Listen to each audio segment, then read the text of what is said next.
ಇನ್ನು ಪಾಪ ಪಾಂಡು ಸೀರಿಯಲ್ನಲ್ಲಿ ಅದ್ಭುತವಾದಂಥ ಅಭಿನಯ ಮಾಡ್ತಿದ್ದಂಥ ಕಲಾವಿದರು ಅಂತಲೇ ಹೇಳ್ಬೋದು ಇವ್ರನ್ನ. ಇಂಥ ಅತಿ ದೊಡ್ಡ ಅಭಿನಯ ಮಾಡ್ತಿದ್ದಂಥ ಕಲಾವಿದ ಇದೀಗ ನಟ ವಿಧಿವಶರಾಗಿರುವಂಥ ಘಟನೆ ಈಗ ನಡೆದಿರೋಂಥದ್ದು.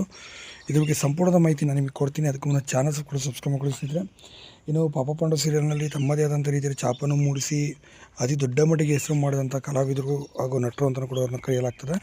ಇಂಥ ದೊಡ್ಡ ನಟ ಇದೀಗ ನಿಧನರಾಗಿರುವಂಥ ಘಟನೆ ಈಗ ನಡೆದಿರುವಂಥದ್ದು. ಇನ್ನು ಪಾಪ ಪಾಂಡು, ಪಾತು ಸಾತು, ಸಿಲಿಲಲ್ಲಿ ಹೀಗೆ ಸಾಕಷ್ಟು ಸೀರಿಯಲ್ಗಳಲ್ಲೂ ಕೂಡ ಅವರು ಬಣ್ಣ ಹಚ್ಚಿದರು. ಹಾಗಾದ್ರೆ ಯಾರು ಅಂತ ನೋಡಿದ್ರೆ ಬಂದು ಬೇರೆ ಯಾರಲ್ಲ, ಶಂಕರ್ ರಾವ್ ಅವರು 86 ವರ್ಷ ವಯಸ್ಸಾಗಿದ್ದು ವಯೋಸಹಜ ಕಾಯಿಲೆ ಮತ್ತು ಕಿಡ್ನಿ ವೈಫಲ್ಯದಿಂದ ಸದ್ಯ ಇಂದು ಮುಂಜಾನೆ 3:15 ಸುಮಾರಿನಲ್ಲಿ ಕೊನೆಯುಸಿರೆಳೆದಿದ್ದಾರೆ.